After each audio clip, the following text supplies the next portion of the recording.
par expérience, je vois pas mal de patients jeunes atteints du cancer du sein, patients jeunes atteints du cancer du sein, ou des patients jeunes atteints de cancer du testicule, ou des patients et des patientes atteintes de sarcome.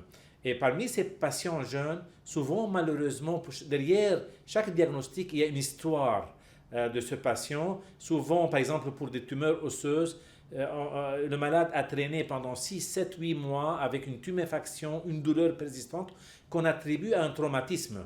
Et en fait, il est clair que ce n'était pas un traumatisme, c'est tout simplement une tumeur qui était en train de se développer.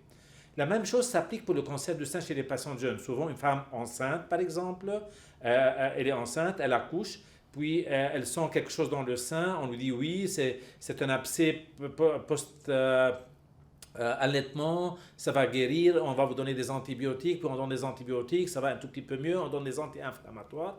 Et puis malheureusement, les choses ne s'arrangent pas et c'est pas rare qu'on voit après que effectivement c'est une tumeur du sein qui s'est développée chez cette personne jeune qu'on a attribuée à un problème bénin, mais finalement est un problème de tumeur.